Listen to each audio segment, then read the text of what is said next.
in New Orleans? I was there, and a lot of y'all, the guy, That's about Henry. Henry? No. Yeah. Oh, I agree. Yeah, Henry. No,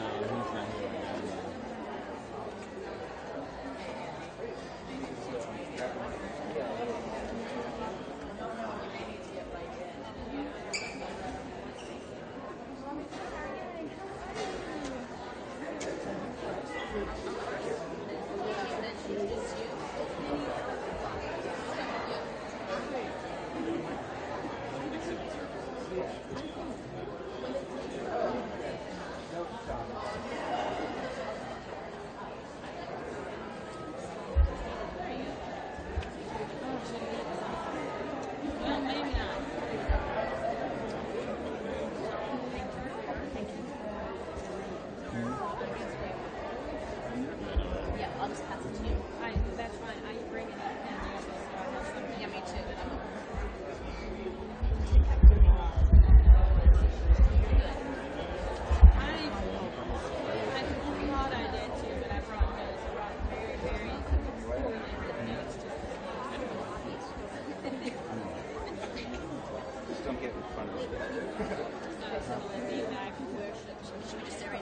I would be like right here.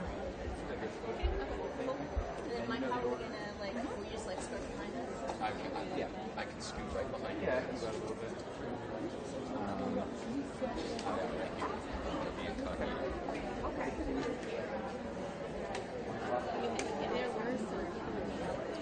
3 minutes.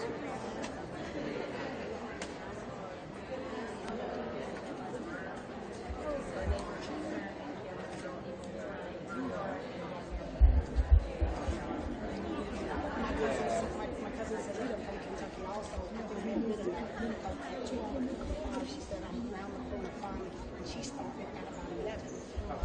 Yeah. We can wait a minute. I mean, the program is at 2 o'clock. Right. I'm John, by the way. Amanda, Yeah, we right, did yeah. yesterday. Can you hear anything? We haven't We haven't tested it. Should I just test it right now? No. Oh, great. Yeah, perfect. I don't hear anything at all. Thank you. Hey, y'all. I'm going to... Okay, I'll job. Yeah. Okay. I think that's here like a room where we are. Okay. You better go in that parking lot right beside the theater. I mean, right beside the museum, and you just walk right in on that side. Don't come around the front. Stay on that side. It's the parking that says $12. Can I look up? Sure, I'll look up. Right beside. Okay. While I'm speaking or when they unveil? They unveil. Okay. But they'll listen. Okay. This nice gentleman with the camera would like for you to look up for a moment when they unveil. So No. Don't pay him no attention. When they unveil, you I'm look right looking at everybody. When they unveil, you look here first, and then you go. Oh, okay.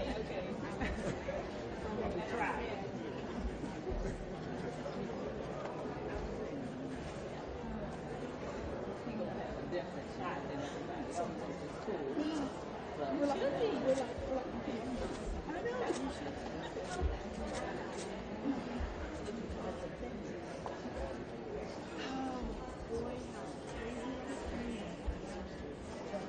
try not to cry. I'm a crier. I'm passionate about this. Aren't you? Passionate about this. True emotion. Good afternoon and welcome to the museum. My name is Patty Rule. I'm the Vice President of Exhibits here at the museum. Our mission is to increase understanding of the importance of a free press and the First Amendment. And today we are honoring a pioneering journalist who fought sexism and racism in the 1940s to become the first African-American woman to cover the White House, Congress, and the Supreme Court. Her name is Alice Dunnigan, and I hope you will stick with us. At 2 o'clock, there'll be a public program about her barrier-breaking life on level 3 in the Ninth Studio. We are thrilled that the museum is the first stop on Alice's tour here before she returns home eventually to Russellville. This bronze sculpture was created by Amanda Matthews, who will speak to you in a few minutes. And it was commissioned by Historic Russellville Incorporated, which operates the West Kentucky African American Heritage Center. And I'd like to thank a few people from the Historic Russellville Incorporated who are here today. Grant Clark, Michael Morrow, Charles Marvinia Neblett, and Nancy Dawson.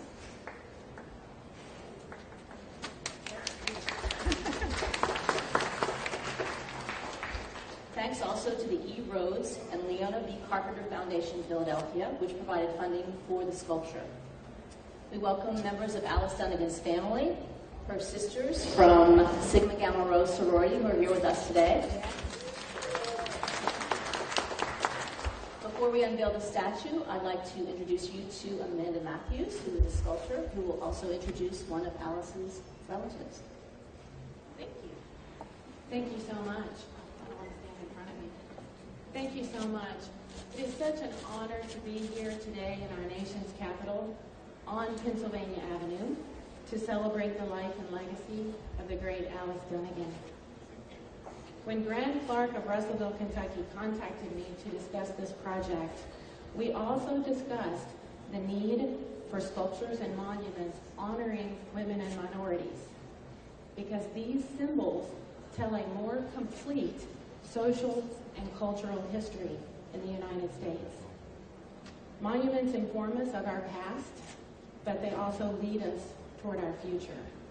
Alice Dunnigan envisioned a future of equality, and she dedicated her life to that vision as a teacher, journalist, editor, and champion for civil rights and women. She is why we are all here today, to continue to support that vision. Thank you so much to everyone who's been involved in this wonderful project. So many people. Our collective purpose, the family, the citizens and community of Russellville, all the people who work with us, Graham and Michael and everyone. Our purpose for this project was to bring recognition to Alice Dunnigan's contributions to our nation. I would also like to give a special thanks to the museum, because I think they helped us share her legacy with the world. Thank you so much.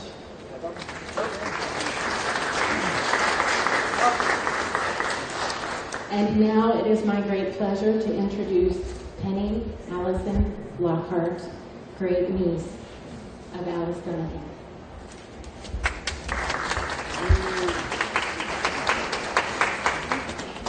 Thank you very much. My name is Penny Allison Lockhart.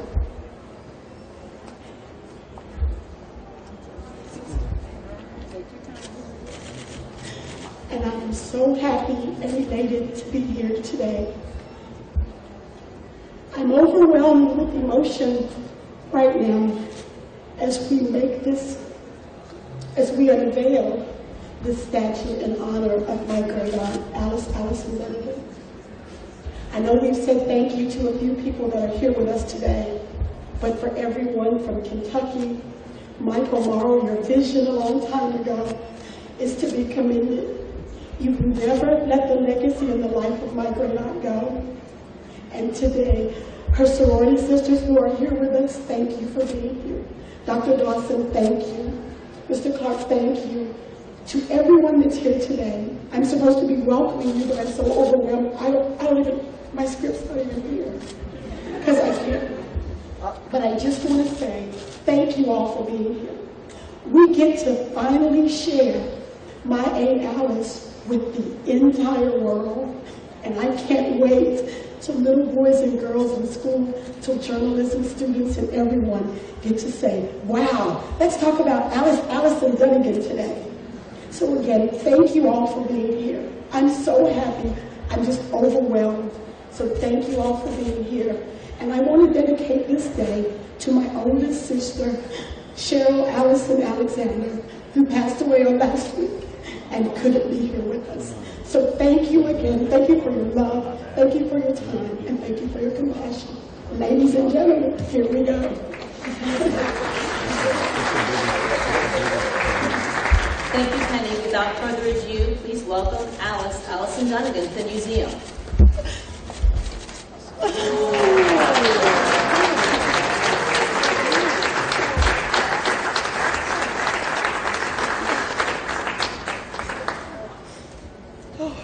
That concludes our unveiling. Please join us at 2 o'clock on level 3 for a program about Allison Dunnigan's life. Thank you so much.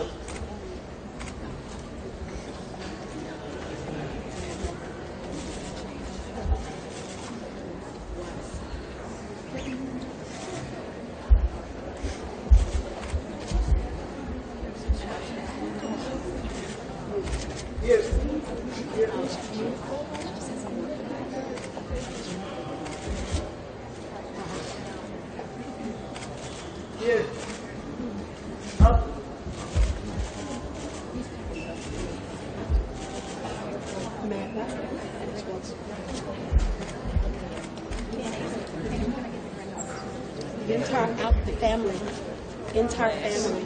Salida. Entire family. Angela. Your family.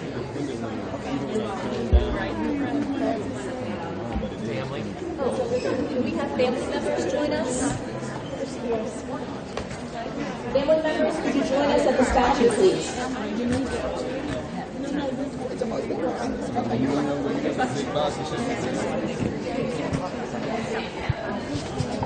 When you guys take a view, I need to bring you guys back. I know.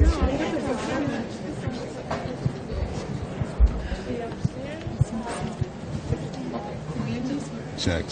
See, it's coming through. I don't know why. Let's get a little closer. And then we need to, somebody on this side. I'm going nuts.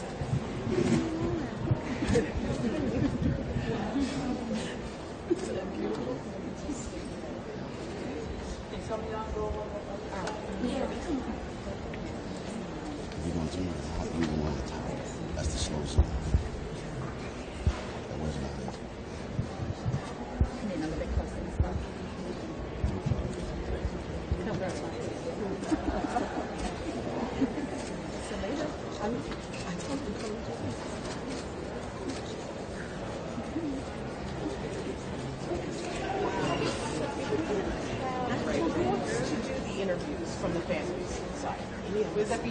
Dunnigan or Penny?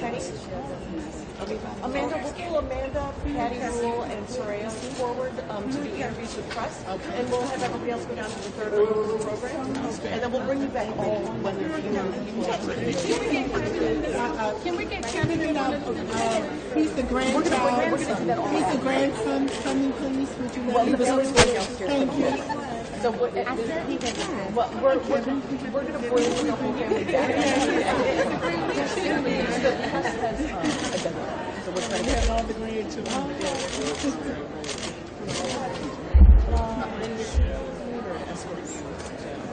And Patty, we'll bring you forward to do the interviews with the press.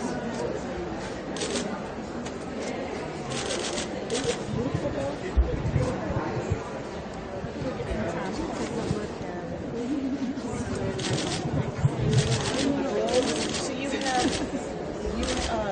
have one, and you two.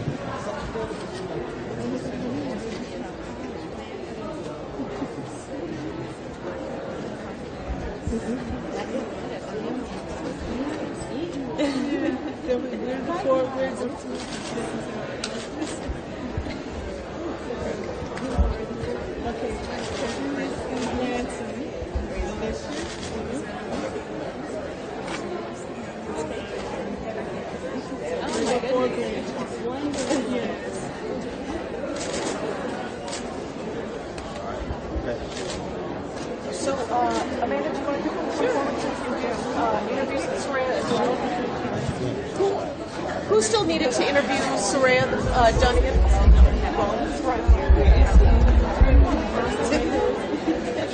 Right here, if that's good for you. Right here, and then we'll have, who else? How you doing? Roland, right. Oh, good.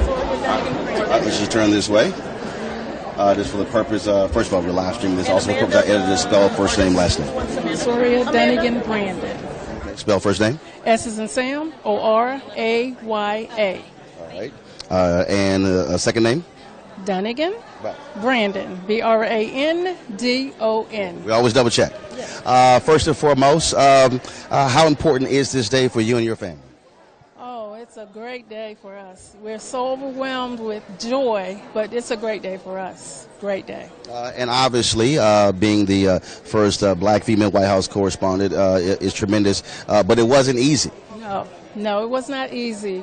And I was a journalism student at Howard, and my grandmother was very active in the community during that time. And one of the things that I learned from her is about the hard work that it takes to do. But she always said she put forth a heroic fight to get what she wanted. And what I learned from her is that she was assertive, not aggressive, but she got what she needed to get done. She had great vision. Say it again. She had great vision, and what her goals were, she met them. And one last question I'll ask you: when you talk about that level of assertiveness, reading Gerald Horne's book, she had financial issues. Yes. She was constantly asking Claude Burnett, "I need for a raise," and so it wasn't like financially it was very easy for her to do this job, but she kept pushing. She did keep pushing. She did. She knew what she wanted to do, and she loved to get that information out. She loved to educate and inform people. So yeah, she did what she had to do. Okay. All right. Well, it's certainly good to meet you, and of course, congratulations on this day. Give me 1 second. We're actually recording right here. So how you doing? So I certainly appreciate it. Thanks so much. All right. Thanks so much. Step right on in. Real quick here for the purpose of the folks watching. Editor, your first name, last name? Deborah Ketching Smith. Of course, international president, Sigma Gamma Rho, Alice Dunnigan, one of the sorority sisters, and so y'all certainly came out here in full force. Yes, absolutely. We are so honored and proud of our soror Dunnigan for all of the monumental work and accomplishments and breaking down walls and barriers for African American in journalism. And of course, this statue is going to be here for the next few months, and then it will go back to her home state of Kentucky. Yes, it will, and we will certainly celebrate as she arrives at home in Kentucky in Russellville. Sigma Gamma Rho will be there as well. All right. Well, we appreciate it. Thanks so much. Thank you so much. All right. Thanks a lot. All right, then. Step right on in. How you doing? All right, again, so we're live streaming this and recording this. So for the folks who are watching, your name? Penny Allison Lockhart, great niece of Alice Dunnigan. This has to be an exciting day for Ms. Dunnigan's family. It is. It's a very exciting day for our family. We're elated. I mean, we're overwhelmed and we're overjoyed. This has been a long time coming, I think, because she's always, like I said before, she's been very famous to us. But for the journalism world, she's huge. Very huge. And so tell us something that folks may not know. When you think about a lot of the men who covered the White House, folks know their stories, but very few know about Alice Dunnigan or Ethel Payne. Yes. Well, as a matter of fact, I remember, Mr. Martin, when I was here, when I was about 13 years old, I spent the summer with Aunt Alice. One thing she always told me, you already have 2 strikes against you because you're a woman and because you're African American. But whatever you do, don't give up the fight. And if she were here today, as humble as she was, she would not want all the hoopla. She would just want change to come. And when I see a particular news reporter now, it reminds me of her because she would ask the tough questions. And if you've ever read her book, those tough questions that she would ask, that's why they had to start submitting a few things in advance. So that's something that just stuck with me. And anything I've ever wanted to do, I knew that I could do it. Even if I were a woman and African, I knew I could do it because I remember what Aunt Alice told me when I was 13 years old. All right, then. We certainly appreciate it, and thanks a bunch. All right, thanks a bunch. Thank you. All right, then, in just a second, I'm looking for the gentleman with the museum. Looking for him, and then I'm going to do a quick interview, of course, also with her grandson. And so, all right, just give me a second here. Find the gentleman with the museum, see if he's still up here as well. There he is. He's over here. Lane's over here. So I need to holler at him real quick. This is a great niece also, Angela. How you doing? She's named after Aunt Alice. How's it going? All right, just slide right in. First and foremost, your name? My name is Angela Allison Stevens. Just your thoughts about today. Just overwhelming. We're very thankful today. We're very excited. And, more so that we're glad that now maybe that when my children do reports about Allison Dunnigan, no one would say, who? What? Even school teachers. That every school, public education will know about my great aunt. So for a while it was just the family. Black History Month would come. And those of us who worked in the black press. In the black press and journalism. And I do appreciate the media. But we appreciate that. And we hope that one day that it will be in Kentucky history books. Okay. All right. Well, we appreciate it. Thank you so very much. All right, then. Just step right on in here. How you doing? All good. Of course, Alice Dunnigan's grandson. Your name? My name is Kevin Dunnigan. Kevin, how does it make you feel today to see that sheet pulled down and that statue unveiled of your grandmother? Oh, it makes me feel fabulous. This is a great occasion. I'd like to thank everybody who's worked to make this come to fruition. I'm happy at the outcome here, and I appreciate your coming yourself. So. Oh, absolutely. Well, somebody who's run 3 black newspapers, it was definitely important to be here. So, absolutely. So it's good to see you. Congratulations, family. Thanks a lot. Thank you, sir. All right, then. Of course, this statue was actually commissioned by a group out of Kentucky. First and foremost, slide right here and just tell folks your name. My name's Grant Clark, and I'm with Historic Russellville, Inc., and we're the ones that commissioned the statue. When did you commission the statue, and how much did you have to raise, and how long did it take? It started when I read an article online about the sculptor and her desire to create statues of underrepresented groups. When was that? 2015. Okay. And we raised the money in about a year, and it's been in the works for the last 2 years. As someone who appreciates history, I mean, obviously this is one of those untold stories. I've run 3 black newspapers. We were aware of Alice Dunnigan, but a lot of folks really weren't aware of her, working with the Associated Negro Press, Claude Barnett. Folks who knew about Ethel Payne and the Chicago Defender, but Alice was one of those folks who many folks forgot. That's correct. And she's, to me, really one of those unsung heroes, but also such a teachable hero. There's so much that she did and that she accomplished that other people can relate to, her background and the steps she took, what she dealt with. So we're just thrilled to get her name out there, get her known by the country, and want to keep keep her in the forefront if we can. And so this statue is going to remain here for how long before it goes to Kentucky? It's going to go back to Kentucky after the end of December, and then we're going to do sort of a whistle-stop tour like she did with Truman, where she followed him on the whistle-stop tour. She's going to come back and go to different sites in Kentucky between probably February 1st and on until August. In August, we celebrate in our community Emancipation Day. August 8th is what it's called, like a Juneteenth celebration. And we're going to unveil the statue and have it placed in Russellville by then. Okay, and there's a museum that's going to be placed in there. Tell us about that museum and where it's located. Okay, our museum is in Russellville. It's called SEEK, S-E-E-K, which stands for Stories of Emancipation and Equality, or Struggles for Emancipation and Equality in Kentucky. And her statue is going to be placed in a National Register district known as the Bottom, settled after the Civil War. And she's going to be outside in a park that's going to be dedicated to civil rights struggles. And then there's going to be exhibits inside the museum buildings. Okay. All right. Well, we surely appreciate it. Thank you so very much. Thanks a bunch. Real quick here, I saw Ben Chase, of course, with the NNPA. Huh? With the museums, it'd be a great interview if you want. Okay. Step in. Step in. How you doing, Doc? All right. Step in. There you go. And what's your name? Michael Morrow.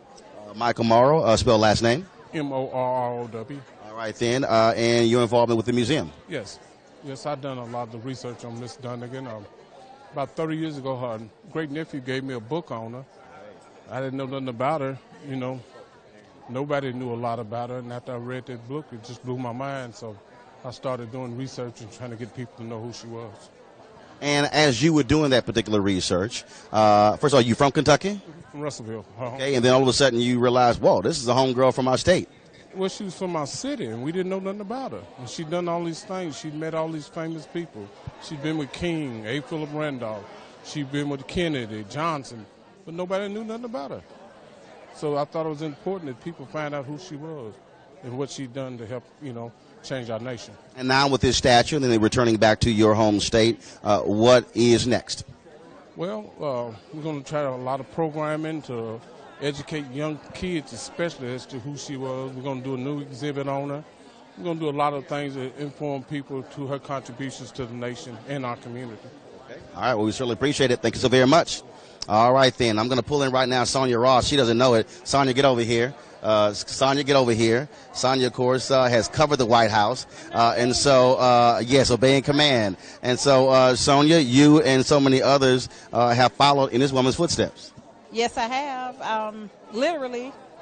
I was reading her book, and she talked about her first day as a White House reporter, waiting at the Northwest Gate to get in. And it brought back memories of my first day waiting at the Northwest Gate to get in. My first day as a White House reporter was September 11th, 1995. And you know what happened on September 11th, 2001.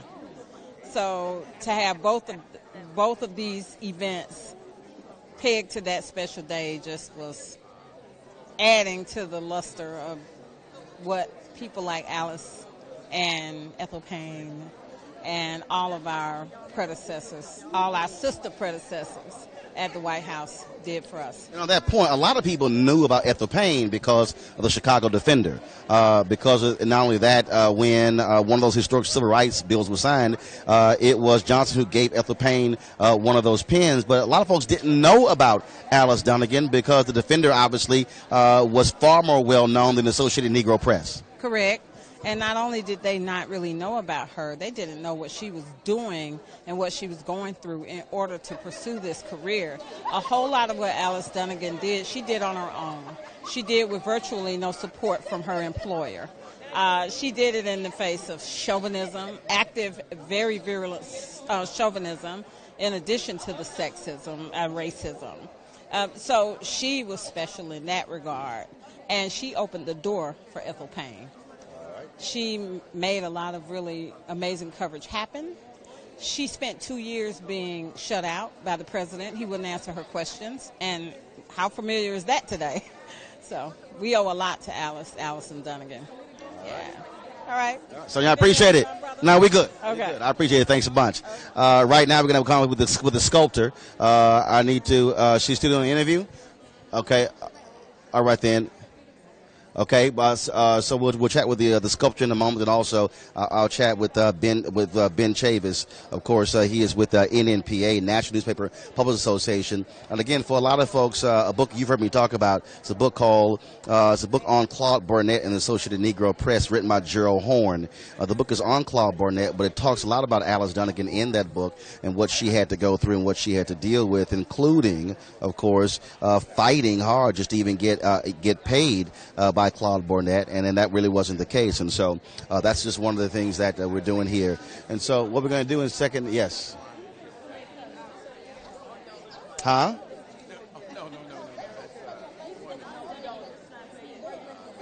Okay. Say it again. Step in. I can't hear you. I can't hear you. Step in. Okay. Step in. Step in. I got it. And sir, your name? Charles Neblett. All right. And I'm Marvina Neblett. And you're with? Well, we're with the Russellville group that came up here to celebrate Alice Dunnigan and the sculptor. We worked hard and get this story together for about 10 years or more. And it's good that it's finally coming to fruition. And another thing, it's good that people will learn and understand who Alice Dunnigan was. Pioneer journalist. And all the things she had to go through in the 40s in order to be a first female White House correspondent and hang in there. And I got a chance to interview her after she had retired. And she let us know the things that she had gone through and things that she had changed. So I think this is wonderful. This is a great day, for a lot of people to know who Alice Dunnigan was. I didn't have anything to say except we're excited for being here and supportive, and I appreciate all the work that has been done for us to make this happen. We surely appreciate it. Thanks so much. All right, then also, of course, the museum. And so grab one of the folks with the museum. And the, Hold on one sec. What? All right, so in a second, folks, we'll talk with the museum curator here at the museum, but also the person who actually sculpted this bronze statue of Alice Dunnigan. There is a book that is actually on Alice Dunnigan, and then I'm going to pull up in a second. I have a copy of that book, and actually it was a book that Alice Dunnigan actually wrote that is very hard to come by. I was just looking the other day, and it cost about $245 to get a used copy of that particular book. But there's another book that was done on her. I'm going to pull that book up in just one second, where you can learn more about her, where what an author did was actually took a lot of the things that were in her book and then did additional reporting around that book. And so I have a copy of that book, and plus the one Ethel Payne did as well. They were the two black women who were most involved in covering the White House in the 40s, 50s, and 60s. Now, Alice Dunnigan's book is called Alone Atop the Hill, the autobiography of Alice Dunnigan, pioneer of the National Black Press. And so that is that book there. And so, and like I say, in a second, we're going to talk with the museum curator here. To get her thoughts about this and what it means. So she's being interviewed right now. I also see Ben Chavis, of course, who is head of the NNPA. He's been interviewed right now, and so we could try to grab him as well. And so, so looking to grab them right now. There are a number of other folks who are here. Like I said, a number of women of Sigma Gamma Rho are here, in addition to National Association of Black Journalists. Of course, I'm a vice president, digital, and we also have of course, other board members here representing as well. And so that's what's happening here. And so here's the deal. After we leave here, we'll go downstairs. It's going to be a 30-minute program that's going to be discussing more about Dunnigan. We're going to be, of course, live streaming that as well, plus recording that. And then we'll have a roundup of this also on Roland Martin Unfiltered. And so coming over right now is Ben Chavis. Of course, he runs the National Newspaper Publishers Association. And so, Ben, step right on in here. And so, Ben, here we go. Glad to see you here. Oh, yeah, and obviously an important day not only for Alice Dunnigan, her family, the state of Kentucky, but also for the black press. She was one of the pioneers working with the Associated Negro Press. Absolutely. And because of her courage, because as you know, when Alice Dunnigan was here in Washington, things were not favorable toward black journalists. So she was a freedom fighter in journalism. She had great courage, And that inspires the NMPA today. I think we need to raise up a new generation of freedom fighting journalists like you, Roland. I think that sometimes in our desire to get into the system, in our desire to get into the industry, sometimes we compromise our blackness. Alice Dunnigan never compromised who she was and what she was for the black community. All right. Being always appreciated. Thanks so much. All right. Thanks so much. And again, we're getting one of the officials of the museum. Okay, you need to stand right next to her and pull over. So, so again, you see a lot of folks. So you see folks with Sim Gamma Row there behind me. They're actually taking photos here as well. And so we're going to be grabbing again one of the officials with the museum. And so, as you heard earlier, so this statue is going to be here at the museum through the end of December. And so it's going to be in this particular place. You can't see it right now, but there's a sign right there as well that says it on the floor down here. You can't see it as well. It says, "Come take a selfie with a pioneering journalist," and so that's down there right now. And so again, what I'm waiting on right now is to chat with the curator of the museum to get a chance to talk to her as well. How you doing? And so that's what I am waiting to get. And then we're also looking for the sculptor.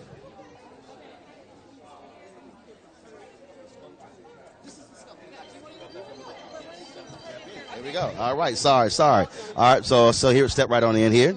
Okay. First and foremost, your name? Amanda Matthews. Amanda, and you're the sculptor of this bronze statue. Yes, I am. Where did you take the image from to create this with?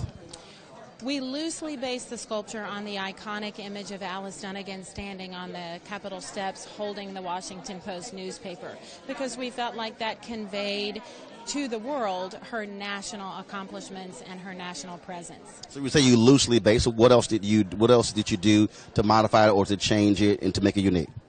Well, we made sure that she was standing somewhat contrapposto, because that's typically the stance that they give sculptures of men. And we wanted to bring her head up a little bit because she was looking down the steps in the sculpture, and we did not want her to be looking down. In Exactly. And we did not want her to be looking down in the sculpture. We wanted her to be looking up, just like the visionary that she absolutely was. And first of all, how long have you been a sculptor, and what was particularly special about this piece of work? Oh, my goodness. I've been a sculptor for about 15 years and the CEO of the Prometheus Bronze Foundry since 2009. But more importantly, this project has been absolutely just a highlight of my life, really. This sculpture is so significant because of Alice Dunnigan's accomplishments primarily, but because there's also a dearth of sculptures honoring women and minorities throughout our country. And we need to have those symbols to inspire our youth and to tell the story of our history socially and culturally, and to lead. All right, then, Amanda, we certainly appreciate it. Thanks a bunch. Great job. All right, then. Right now, I appreciate it. I'm going to pull over here the curator, of course, with the museum. Step this way. How you doing? Let's slide this. They're taking the photo there.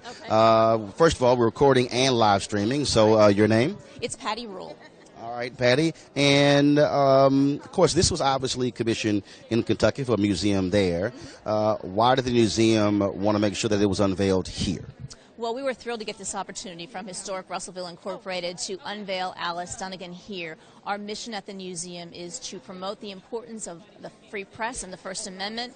Who better to embody the power of the press and free speech than Allison Dunnigan?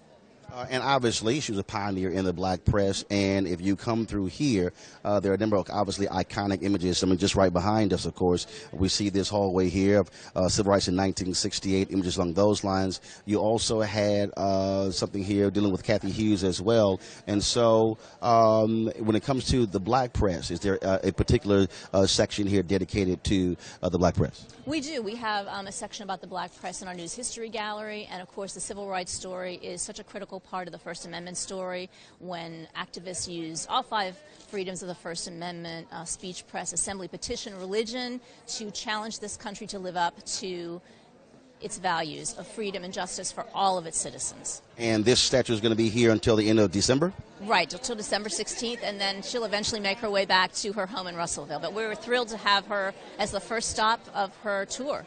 All right. Patty, we certainly appreciate it. Thank you so very much. All right, thanks so much.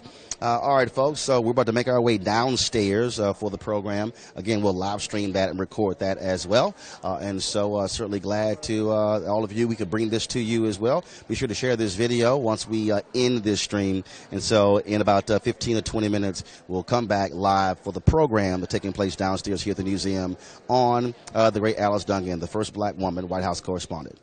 Roland Martin Unfiltered. We'll see you a little bit later.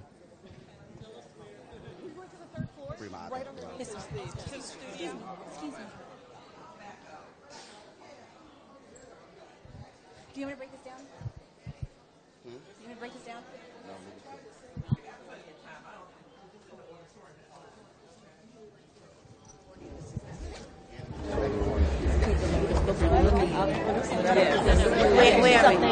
Hold on just a second. We've got others joining us for the photo. Remind me the sorority. It's Sigma Gamma Rho. Gamma Rho. Sorority Incorporated. Sigma Gamma Rho sorority. Okay, you need to come here because she's right there. I'll go. And she's shooting from here. Yeah, perfect. This is our AP photographer. Yeah, he wants a picture with you and so we want to make sure that happens.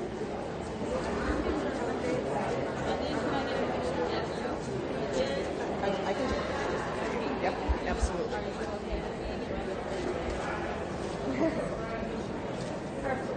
Thank you. Thank you.